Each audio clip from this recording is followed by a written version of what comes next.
जैसा कि आप लोगों को पता है कि जब भी हमें वर्क रिसीव होता है तो हमें प्लस एक novel book, A4 sheets paper, blank papers और ये एक रूल्स रेगुलेशन वाला फॉर्मेट मिलता है। ओके, इस पेपर्स के अकॉर्डिंग ही हमें अपना पूरा वर्क सबमिट करना होता है।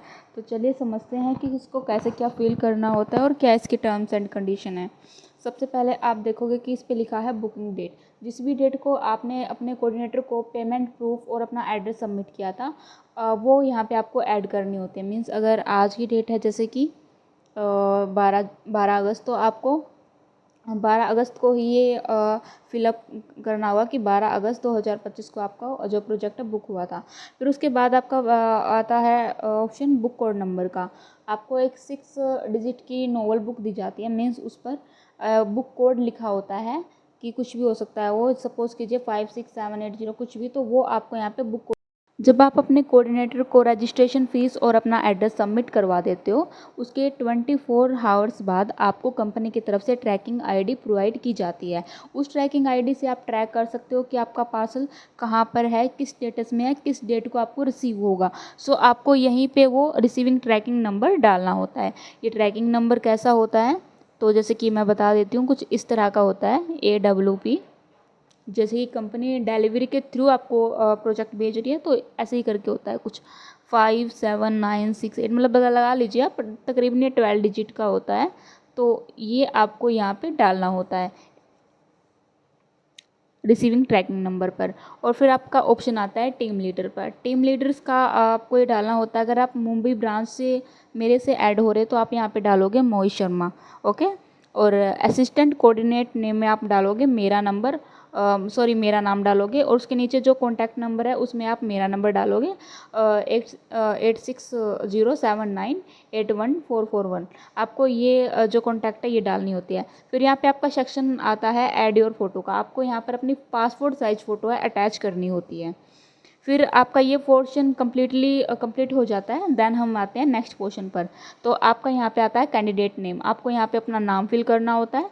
फिर आपको अपना यहाँ पे एड्रेस फिल करना होता है। यहाँ पे अपना कॉन्टैक्ट नंबर डालना होता है।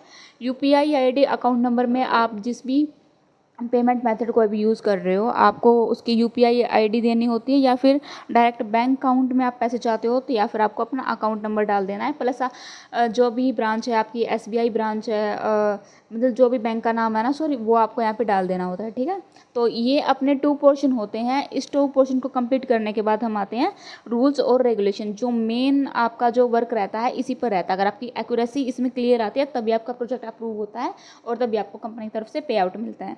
तो चलिए अब हम समझते हैं इसके टर्म्स एंड कंडीशन को। ओके, तो सबसे पहला आपका आता है ओवर राइटिंग। जैसे कि आप कोई भी वर्ड सपोज कर लीजिए, जैसे कि मैं मान लूँ यहाँ पे, जैसे कि लिखा है यहाँ पे ओवर राइटिंग नॉट अलाउड है। तो फर्स्ट रूल को हम समझेंगे क्या है हमारे पास। जैसे कि हम लगा लेते हैं पावर। तो पावर की हमारे पास जैसे कि गाइस ये स्पेलिंग होती है, लेकिन इसके बावजूद लिखते लिखते या कुछ भी मिसअंडरस्टैंडिंग की वजह से हमने इसको ऐसे लिख दिया।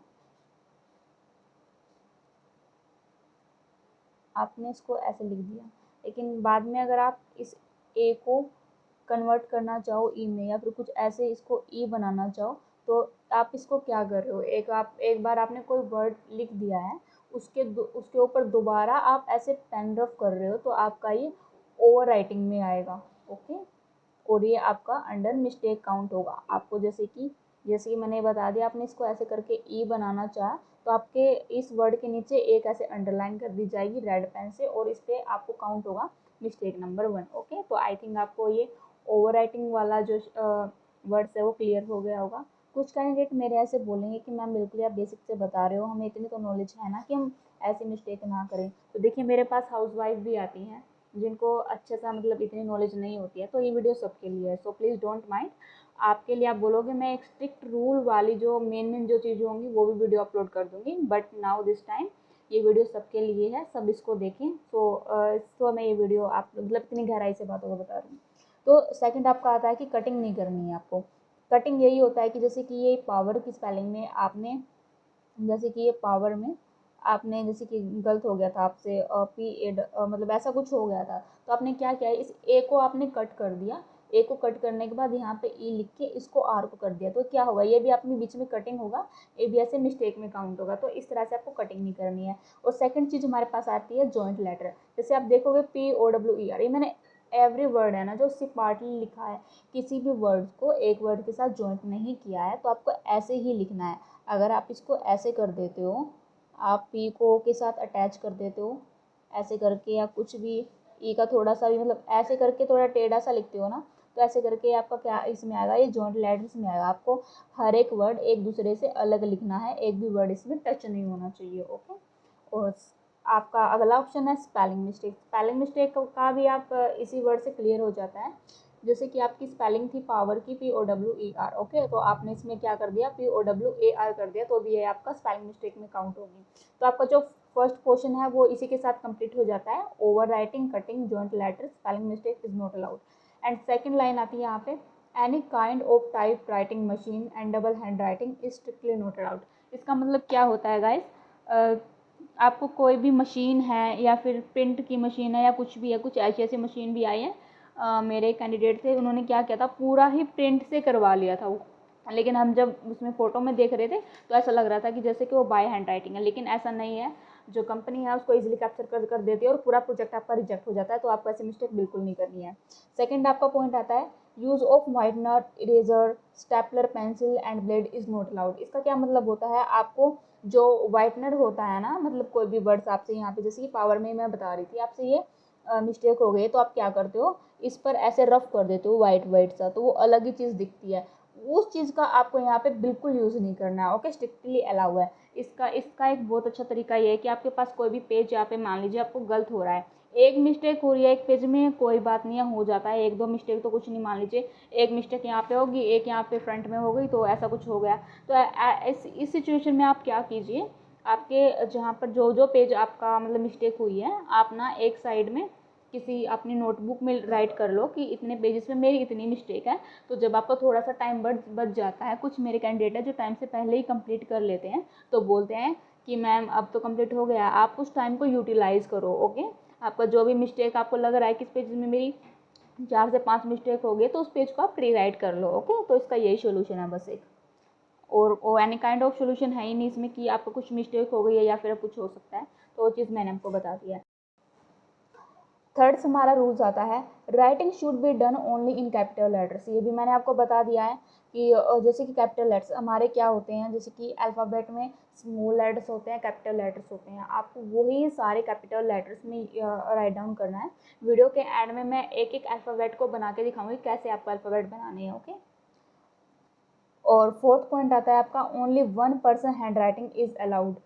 आप 2 पर्सन इस वर्क को कर ही नहीं सकते हैं, थोड़ी सी मिसमैच हो रही है राइटिंग को, आप मुझसे कॉल करके पूछ सकते हो, इसका सोल्यूशन मैं बता दूंगी। कुछ ऐसी भी बातें हैं जो मैं वीडियो के थ्रू नहीं बता सकती हूँ, जो मेरे कैंडिडेट हैं वही इन रूल्स को जानते हैं और इतनी गहराई से बातों को समझते हैं। तो आप लोग मुझे मैसेज करो, जो भी सोल्यूशन है आपको मैं अच्छे से क्लैरिटी से समझाऊंगी। ओके। फिफ्थ पॉइंट आता है हमारा, only 1 font style alphabet is allowed. अब इसका मतलब ये है कि आपको ओनली 1 फॉन्ट ही राइट डाउन करना है। जैसे कि इन्होंने बता रखा है एक उससे, जैसे कि इंडिया, आप जैसे कि ये देखोगे इंडिया में आपका आई 2 बार रिपीट हो रहा है, एक बार आप आई बनाते हो इस तरीके से और एक बार आपने बनाया आई इस तरीके से। तो आपको क्या करना है गाइस, आपको एक ही पॉइंट मतलब यूज़ करना है इसमें। अगर आप आई इस तरीके से बना रहे हो तो आपको ये वाला आई भी इस तरीके से ही बनाना होगा। ओके, अगर आप ऐसा करोगे तो आपकी जो ये है ये तो ठीक हो जाएगी, लेकिन आप इसके बावजूद इसको इस तरह से राइट डाउन करते हो, मतलब सॉरी वैसे ही बन गया, आपको इस तरह से करते हो तो ये आपका मिस्टेक में काउंट होगा, बिकॉज 2 आई बिल्कुल भी अलाउ नहीं है। ओके, तो आई थिंक आपको 5 पॉइंट अच्छे से समझ में आ गए होंगे। तो हम बढ़ते हैं और 6 में आपका जैसे कि ये मिस्टेक क्राइटेरिया बता रखा है। आपका जो पहले जो मल्टीमीडिया की तरफ से सैलरी बनती थी वो आपकी 7 के बनती थी, बट नाउ ए डेज वो सैलरी है आपकी 5 के। तो आपकी जो 1 से 20 मिस्टेक के अंदर आते तो आपको 5000 मिलते हैं, 21 से 35 से 4, और ऐसे ही करके आपका अगर 66 से 80 के बीच में प्रोजेक्ट है तो आपका 1000 रुपये मिलते हैं। ओके, और अगर आपकी 80 प्लस मिस्टेक है तो आपका प्रोजेक्ट एक्सेप्ट नहीं होता है और ना ही आपको कोई पेमेंट मिलती है। ओके, आपकी जो भी एक्यूरेसी है ना इस मिस्टेक के अंडर ही वो काउंट होगी, मतलब जितनी सैलरी होगी। अगर आपकी इतनी मिस्टेक, आई थिंक समझ ही गए होंगे आप लोग। ओके, बाकी कुछ ना समझ में आ रहा तो डायरेक्ट कॉल करके मुझसे आप पूछ लेना। अब तो 7th पॉइंट पे हम चलते हैं। After receiving the project candidate must inform your coordinator with parcel photo and receiving time. आपका जब प्रोजेक्ट रिसीव हो जाता है तो तब आपको अपने कोऑर्डिनेटर को इन्फॉर्म करना होता है कि मैम पार्सल मिल गया है, और वही टाइम एग्जैक्ट आपको अपने कोऑर्डिनेटर को बताना होता है। अगर आप थोड़ा सी भी छुपी छुपाई सी करते हो कि इस टाइम को रिसीव हुआ तो नहीं, तो कंपनी वहाँ पे बैठी है वो ना उसको ट्रैक कर लेती है ऑलरेडी, ट्रैक कर लेती है कि आपको किस डेट को किस टाइम को वर्क रिसीव हुआ था। ओके, सो आपको ऐसा नहीं करना है, आपको जिस टाइम पे वर्क रिसीव हुआ था वही डेट आपको अपने एग्जैक्ट अपने कोऑर्डिनेटर को इन्फॉर्म करना है। तो 8 पॉइंट आपका आता है, the project must be submitted by 5 PM। इसका मतलब क्या है कि आपको जब शाम के 5 बज रहे होते हैं, ऑलरेडी मेरे कैंडिडेट जानते हैं फिर भी मैं बता रही हूँ, उससे पहले ही आपको अपना क्या करना है, तो जो भी आपका पूरा वर्क है ना, मतलब इस तरह की जो भी A4 शीट है ना, उसकी प्रॉपर आपको एक अच्छी तरह से PDF बनानी होती है। जितनी भी वर्क है आपकी जो शीट बन रही है टोटली ऐसे करके PDF बना के अपने कोऑर्डिनेटर को सबमिट करनी होती है। और एक ही बात है कि जो पिकअप फैसिलिटी है कोई भी कंपनी की तरफ से नहीं प्रोवाइड की जाती है, लेकिन नाउ डेज अगर कैंडिडेट के मतलब कुछ कोई इशू है वो बाहर नहीं जा सकता। और मैं भी समझती हूँ कि काफ़ी सारी लड़कियां हैं, हाउस वाइफ हैं, 5 बजे के बाद तो पॉसिबल ही नहीं है कि वो बाहर जाए। और एक और बात है कि 5 बजे के साथ मोस्टली जो कुरियर सर्विस है वो स्टॉप हो जाती है। तो इसका क्या सोल्यूशन है? इसका सोल्यूशन यही है कि आप लोग मुझे कॉल करो, कॉल करके मैं आपको इतनी सारी गहराई से बात बता सकती हूँ, बट डोंट वरी, आपका प्रोजेक्ट एक्सेप्ट होगा अगर आप 5 बजे से पहले PDF सबमिट कर देते हो तो, ठीक है। और इसका जो पिकअप का सोल्यूशन है वो भी मेरे पास है, आप लोग मुझे मैसेज कर लेना, मैं आपको डिटेल्स दे दूँगी कैसे क्या है। और 9th पॉइंट आपका रहता है, payment will be provided after the submission and checking process. आपकी जो पेमेंट है ना, जो आपकी सैलरी बन रही है कंपनी की तरफ से, आपका जो सबमिशन है मतलब चेकिंग हो गई है प्रोजेक्ट की, सबमिशन और दोबारा सबमिशन किसका होता है कि आपको किस डेट को पास रिसीव हुआ था, कब आपने सबमिट किया था, पूरी तरह से उसकी चेकिंग चलती है। उसके बाद ही आपको पेमेंट है वो प्रोवाइड की जाती है। और आपको जो पेमेंट है वर्किंग 2 डेज़ में आपको रिसीव हो जाती है। और जो प्रोजेक्ट है ना आपको 3 डेज़ में ही सबमिट करना होता है। अगर कोई ऑफर चल रहा है, अगर मैं आपको कह रही हूँ कि 4 डेज़ है, तो वो चीज़ जायज़ है, क्योंकि बिकॉज वो ऑफर चल रहा होता है और ऑफर का हमारे पास फॉर्म नहीं होता है। ओके, तो आपको 4 डेज़ मिल रहे हैं तो 4 डेज़ में आप कर लेना। ऐसा तो नहीं कि इसमें 3 डेज़ लिखे हैं तो फ्री मिलेंगे। जब बोल रहे हैं कि ऑफर है तो आपको ऑफर के मुताबिक ही आपको डेज प्रोवाइड किए जाएंगे। ओके, और आपका 8 पॉइंट आता है, अगर प्रोजेक्ट आपका कैंसिल हो जाता है लेट सबमिशन की वजह से, इनकम्प्लीट पैराग्राफ और आप स्किप्ट कर रहे हो किसी भी लाइन को, तो उसमें प्रोजेक्ट आपका रिजेक्ट हो जाता है। और आपको अगर दोबारा आप अप्लाई कर रहे हो प्रोजेक्ट के लिए तो आपको दोबारा ये आपको सिक्योरिटी देनी होती है। 11 पॉइंट का आपका ये मतलब रहता है। और 12वीं जो आपकी लाइन है इसका मतलब आपका यही रहता है कि आपको आपका प्रोजेक्ट तब एक्सेप्ट होता है अगर वो 60% एक्यूरेसी में है। तो आपको जब दोबारा आप लोग प्रोजेक्ट ले रहे हो तो आपको सिर्फ क्या है, 200 रुपीज़ ही आपको देने पड़ते हैं। मान लीजिए आपकी 60% एक्यूरेसी है, 60% का एक्यूरेसी है, आपकी जो मिस्टेक है, मतलब लगा लीजिए आपकी जो मिस्टेक है ना <20 है। ओके, आपकी जो मिस्टेक है <20 है, 1 से 20 के में, तो आपको कंप्लीट तो पे आउट मिलेगा 5000 प्लस। आपके इसके साथ एक बेनिफिट ये है कि आप जो दोबारा जब प्रोजेक्ट के लिए अप्लाई करोगे तो आपको यहाँ पे सिर्फ 200 ही ओनली सिर्फ कुरियर चार्जेस के ही देने हैं। जो मटेरियल्स है कंपनी आपको वो फ्री में प्रोवाइड करवाएगी।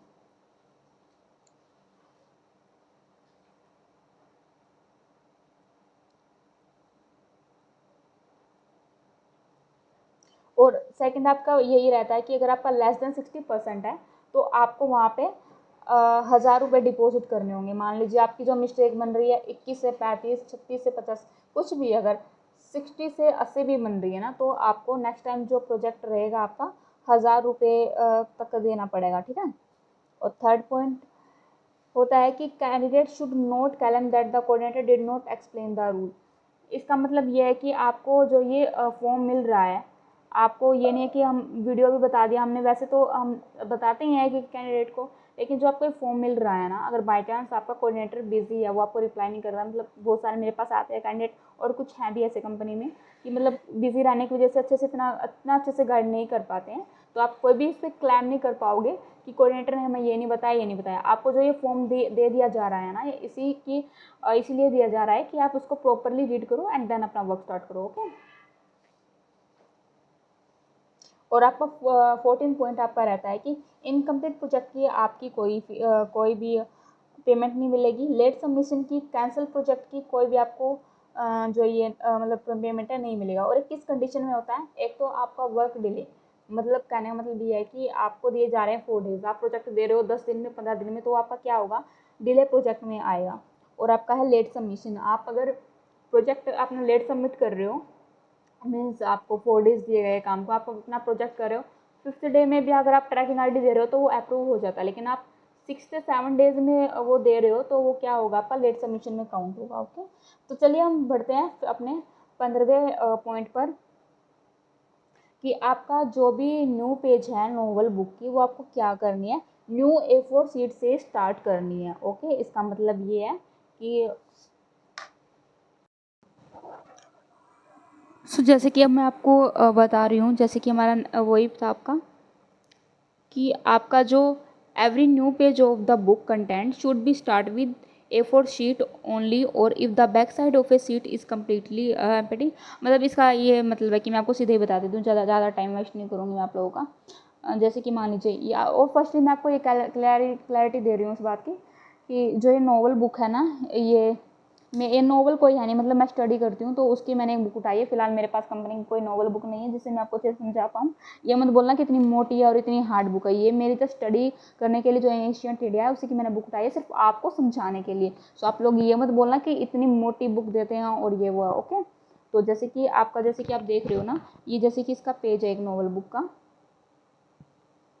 मतलब 35 इस पे पेज है। तो आपको क्या करना है, जैसे कि ये हेडिंग है, आपको जैसे कि बता रही हूँ मैं, इस तरह की आपको थोड़ा ना फ़ॉन्ट, जैसे कि ये बुक है ना इसी तरह की मिलती है, लेकिन ये नहीं कितनी हार्ड होती है, ये मिलती है। जैसे कि मैं आपको बता रही हूँ, मान लीजिए आपका ये, अब मैं आपको राइटिंग रूल से बता रही हूँ पेपर वर्क में कैसे करना है आपको। ओके, जैसे कि आपकी ये है आपकी, जैसे कि ये पेज है आपका, आपको क्या करना है, सबसे पहले जैसे कि इस पर 35 पेज था, आई थिंक आप देख रहे होगे, तो आपको क्या करना है कि यहाँ पे पेजेस के इस साइड में आपको यहाँ पे सबसे पहले क्या करना है, 35 आपको यहाँ पे ऐसे राइट डाउन करना है। और फिर जो ये इस तरह की आपके पास एक हेडिंग होगी नॉवल बुक में, तो इस तरह की आपको यहाँ पे हेडिंग लिखनी है, जैसे कि मैं आपको लिख देती हूँ।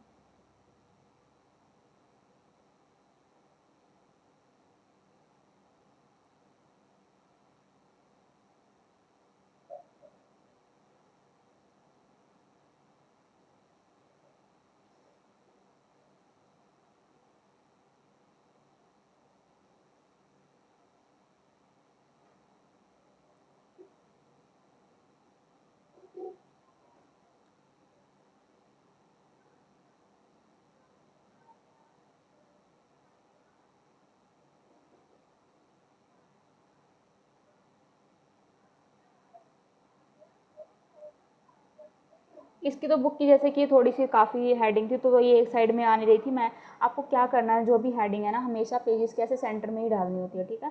और तब जाके आपको एक मतलब कंटेंट है वो आपको राइट डाउन करना होता है। वो कैसे करना होता है, जैसे कि यहाँ पे लिखा है स्टेटमेंट,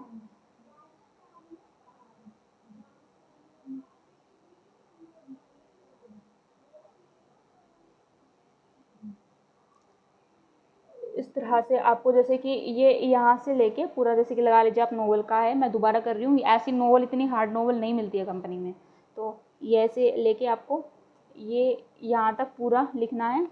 और आपका जब मान लीजिए ये पेजेस है, यहाँ पे तो आपका ख़त्म होगा नहीं, तो आपको जैसे कि यहाँ तक मान लीजिए आपका वो है, पेज नंबर ख़त्म हो रहा है, मीन्स यहाँ पे हेडिंग पे जैसे कि ये ऑफ द ढक्कन है, तो ऐसे करके आपको यहाँ पे ऑफ द ढक्कन, मान लीजिए आपका ये पेज ख़त्म हो रहा है, ऐसे राइट डन करके। ओके,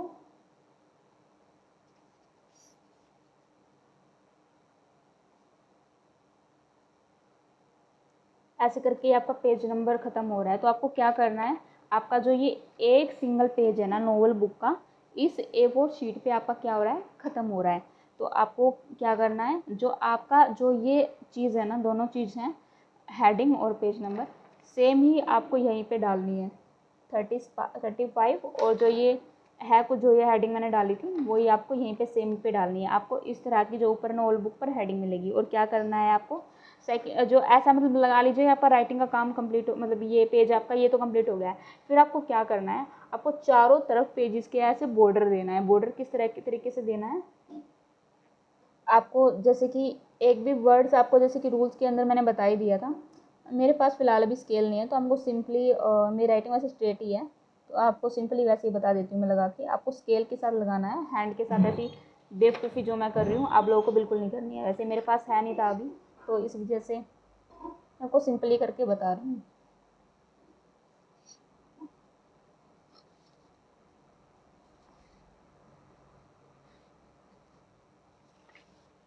इस तरह से गाइस आपको कम्प्लीटली ये नोट, जस्ट आप लोगों को ये समझाने के लिए कि बिकॉज मैं बिज़ी ही इतनी हूँ कुछ काम में, और कुछ मेरी खुद की भी स्टडी रहती है, तो इस वजह से मैं प्रॉपर ऐसे नहीं बना। लेकिन नेक्स्ट वर्किंग डेज में ना मैं पूरी स्केल के साथ और अच्छे से आपको, मेरा प्रॉमिस, अच्छे से मैं आपको वीडियो ज़रूर प्रोवाइड कराऊंगी। सो इस तरह से आपको चारों तरफ से ऐसे बॉर्डर देना होता है पेज पर, ओके। और सेम ही बॉर्डर आपको यहाँ पे पीछे भी देना है। मीन्स आपको पूरा जो ये वर्क है ना, मतलब आप करोगे ना, आपको खुद भी फील होगा जैसे कि आप रियल कंपनी के ही मतलब असाइनमेंट है वो कंप्लीट कर रहे हो, ओके। और काफ़ी सारे कैंडिडेट भी हैं जो करते करते ऐसा बोलते हैं कि मैम काम करते करते मन लग रहा है, वो है मतलब यही ना, काम मिल गया है एक।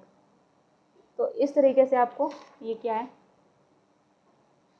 डालनी होती है। जो पूरा बॉर्डर है आपको इस तरीके से देना होता है। आने वाली वीडियो में मैं आपको अच्छे से स्केल से समझाऊंगी, ओके। बट अभी आपको फ़िलहाल काम चलाने के लिए इतना मैंने आपको बता दिया है, ओके। तो इस तरह नेक्स्ट पॉइंट पर, तो आपका ये कहता है कि अगर आपका मान लीजिए आपका ये पेज कंप्लीट हो रहा है, मतलब ऐसे यहाँ पे कंप्लीट नहीं हो रहा है आपका, जो ये है मराठा एम्पायर तक आपका यहाँ पे, लेकिन ये ख़त्म हो रहा है। आप सपोज कीजिए आपका ये, और आपका जो एक स्टेंजा है, एक स्टेंजा का अगर आपका सिंगल वर्ड्स भी इस पेज का रह गया है, तो आपको क्या करना है, न्यू A4 शीट आप लोगों को लेनी है। और यहाँ पे आपको जो ये मान लीजिए जो ये बालाजी विश्वनाथ जो भी ये लिखा है यहाँ पे, तो इस तरीके से आपको ये पेज तो आपका ऐसे ही ख़त्म हो गया। इस पर आपका 1 पैराग्राफ रह गया, तो आपको क्या करना है, यहाँ से ऐसे इस तरीके को राइट डाउन करते हुए आप लोगों को चलना है, ओके, इस तरह से। और आपको क्या करना है, वही सेम पेज नंबर आपको यहाँ पे डालना है, वही सेम हेडिंग आपको यहाँ पे राइट डाउन करनी है, और वही सेम आपको जो है बॉर्डर है वो इस पेज पे देना है, ओके। और एक बात और, जब आपका ये पेज यहाँ पे टोटली मान लीजिए इस पर आपका A4 शीट पर ख़त्म हो गया है, तो आपको क्या करना है, जो आपका इसका फ्रंट और जो ये बैक साइड वाला पेज देना है आपको क्या करना है, ये जो नोवेल बुक का वैसे एक पेज उठा के आपको जो आपका नेक्स्ट पेज है 36 पेज है, आपको फिर ये नहीं कि आप यहाँ से जो ये पेज ख़त्म हुआ यहाँ से स्टार्ट कर दो, आपको वो इसके A4 शीट के बैक साइड से करना है। यहाँ पे डालना है आपको 36, और जो इसकी आपकी जो ये हेडिंग है इस पर लिखी है हिस्ट्री ऑफ मॉडर्न इंडिया। जैसे कि आपको मैंने बताया था स्टडी करती हूँ, तो ये ऐसे मेरे पे पड़ी हुई थी, मुझे लगा कि कैंडिडेट को इनको ईजिली होगी अच्छे से समझाने में, ओके। तो मॉडर्न इंडिया,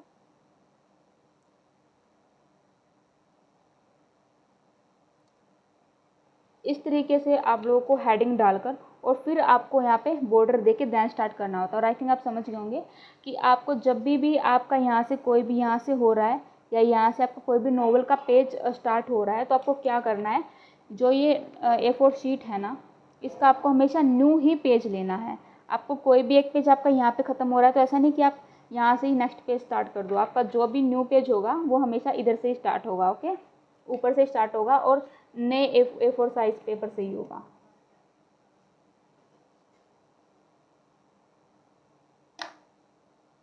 और आपका कोई भी जैसे कि कोई भी वर्ड्स है ना, बॉर्डर से बिल्कुल नहीं टच होना चाहिए। चलो बढ़ते हैं अब हम अपने 16वें पॉइंट पर। Writing must be done using a blue pen only. आपको सिर्फ ब्लू ही पेन यूज़ करना है, आपको कोई भी रेड, ब्लैक या पेंसिल का यूज़ नहीं करना है इस वर्क में, ओके। आपको जो भी जैसे कि मैंने बता दिया बॉर्डर है वो भी आपको पेन से ही खींचना है, आपको पेंसिल का यूज़ नहीं करना है। और आपको 1 से 1.5 सेंटीमीटर के बीच का ही आपको यहाँ पे जो बॉर्डर है वो ड्रॉ करना है। अगर आपका पेंसिल या फिर कलरफुल पेन यानी ब्लैक या रेड किसी से भी हुआ तो आपका मिस्टेक में काउंट होगा वो। और वही चीज़ आपके 18वें पॉइंट में जैसे कि बता दी मैंने, आपका जैसे कि कोई भी कंटेंट है आपका थोड़ा सा रह गया है तो आपको वो आगे से स्टार्ट करना होगा, न्यू पेज के लिए आपको न्यू पेपर लेना पड़ेगा। ओके, तो इसमें यही चीज़ है। 20वां पॉइंट आपका कहता है फ्रंट और बैक के जो पेजेस है ना आपके, मतलब ये इसका ये 20वें पॉइंट का ये कहने का बात है कि आपके जो ये A4 शीट, और मोस्टली कैंडिडेट को यही भ्रम रहता है कि आपके ये A4 शीट के पेजेस है वो काउंट होते हैं, ये नहीं काउंट होते हैं। आपके जो ये नोवेल बुक के पेजेस है ना, 1 पेज 2 पेज 3 पेज ऐसे करके आपके 30 पेजेस होते हैं, और 1 पेज 2 पेज 3 पेज 4 पेज ऐसे करके आपके 60 पेजेस होते हैं। इतनी क्लैरिटी आप लोग समझ गए होंगे। अगर आपको जो मतलब पार्सल रिसीव हो रहा है ना आपको, तो अगर वो आपका 3 से पहले मिल रहा है तो आपका वर्किंग डे स्टार्ट होगा, 3 के बाद मिल रहा है तो आपका नेक्स्ट डे से आपका वर्किंग डे स्टार्ट होगा। आपका जो सिक्योरिटी अमाउंट है तभी आपको रिफंड किया जाएगा जब आपकी मिस्टेक होगी वो <20 होगी। ओके, अगर आपको जो कंपनी की तरफ से जो मटेरियल्स यानी A4 शीट आपको प्रोवाइडेड की जा रही है, अगर वो आपकी कम पड़ रही है तो आप किसी भी शॉप से ले सकते हो।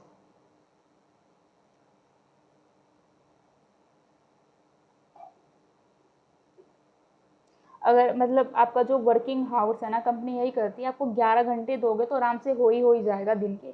लेकिन अगर कुछ मतलब 11 घंटे से मतलब हो ही जाना चाहिए ऐसा, अगर आप दे रहे हो 4 से 5 घंटे, जिसकी थोड़ी राइटिंग अच्छी है, मतलब पहले भी किसी की प्रैक्टिस हो गई है, तो मतलब 4 से 5 घंटे में तो एक दिन में 7 से 8 पेजेस तो आराम से, 7 से 8 क्या 10 पेजेस तो आराम से लिखे जा सकते हैं, इतनी मैं छोटी देती हूँ।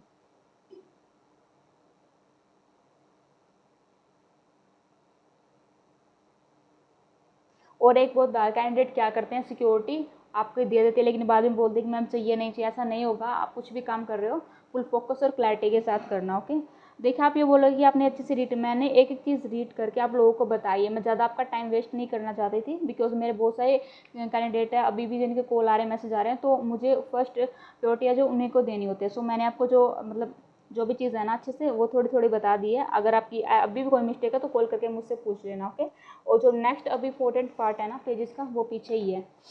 आपका जो अल्फ़ाबेट है ना टोटली इधर बताए गए हैं। ओके, और जो ये करेक्ट नंबर है आपके जो डिजिट हैं वो भी यहाँ पे बताए गए हैं। और जैसे कि आपको पहले पीछे बताया गया है ओवर राइटिंग में आपको क्या करना होता है, मैं रिपीट कर रही हूँ इन सब रूल्स को।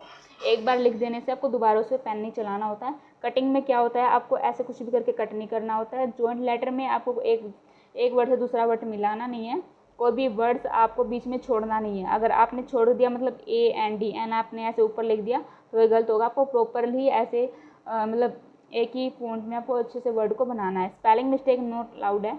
आप देखिए पेपर की मिस्टेक इसमें ऐसी है और पेपर किसमें ऐसा लिखा हुआ है।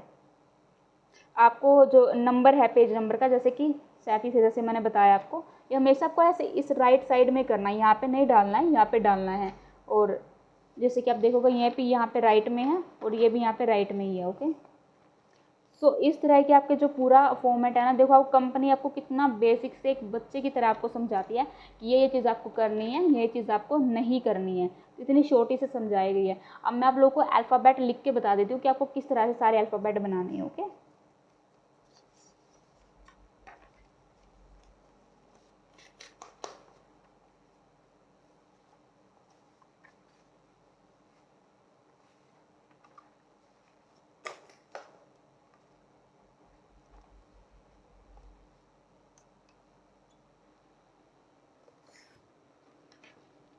अब गाइस आप देखोगे कि आपको जो कंपनी में अल्फ़ाबेट है किस तरीके से आपको वो टाइप डाउन करने हैं। ओके, अब मैं आपको यहाँ पे लिख देती हूँ।